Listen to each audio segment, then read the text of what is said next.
Cheap gas put a rocket under American manufacturing. But in a global world, our manufacturers were now struggling to compete.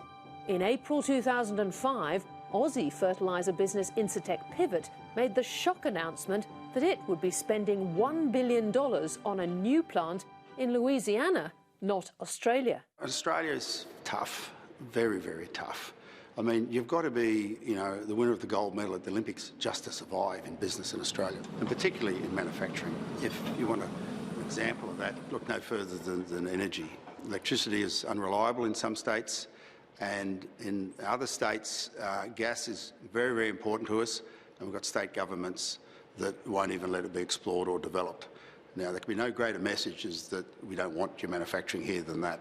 Lindsay Patridge has been at Aussie manufacturer Brickworks for 35 years. In 1999 I became CEO, and in the year 2000 I became Managing Director. At that time we had 5 factories in 2 states, New South Wales and Queensland, and I guess you say the last 20 years I've spent building the company to what it is today. So bricks, I mean, this is salt of the earth manufacturing. Absolutely, absolutely. And I'm a ceramic engineer, and this is what I do, make bricks. 2 years ago, attracted by cheap energy, Patridge bought up the 4th largest brick manufacturer in the US, Glengarry. We have a lot of things in common with Americans, an enormous number of things in common with them, besides the obvious, the language and the laws and the similar English heritage. We're both one of maybe half a dozen countries in the world that use face bricks. They're not common everywhere, and of course North America is most probably the biggest market. It's 5 times the size of Australia. Texas alone uses more bricks than Australia. We'd be doing 10 high schools at the moment. Well, a high school in the US is 1 million bricks. You can imagine how many bricks goes into a football stadium or a baseball stadium. They're just massive projects. Now brickmaking in Australia and the United States, Brickworks has lessons for the Alliance in both energy and efficiency.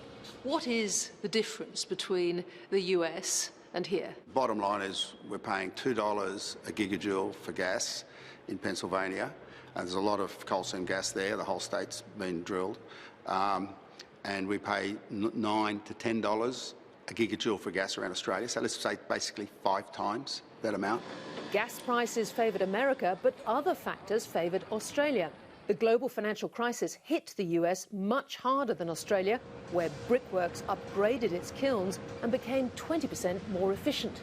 If you look at the machinery, we went from our 3rd, 4th generation of machinery to we're about to deploy our 5th generation of machines in Australia. Whereas America got frozen in time at the GFC. There was no investment. So the equipment in the factories got left behind. So this incredible gap opened up where our productivity runs 3 to 5 times better than it does in the US, and yet our cheapest manufacturing for bricks anywhere in the world is in the United States. That just shows you how low the cost base is in the US compared to Australia. So even when you're that good, it's still cheaper to manufacture in the US. Trump reforms and cheap gas made America open for business and has put pressure on Australia to do the same. You put on 25 people and you get a letter from the governor thanking you. I mean, things like this will almost fall over in Australia. I mean, whether or not things are going to change because of the COVID virus, but pre-COVID, I mean, the politicians in Australia were unavailable, unresponsive, and you could raise serious issues with them like the gas, for 10 years, and there's no response. There's been no action, no steps taken in a decade to overcome a major problem for manufacturing in Australia.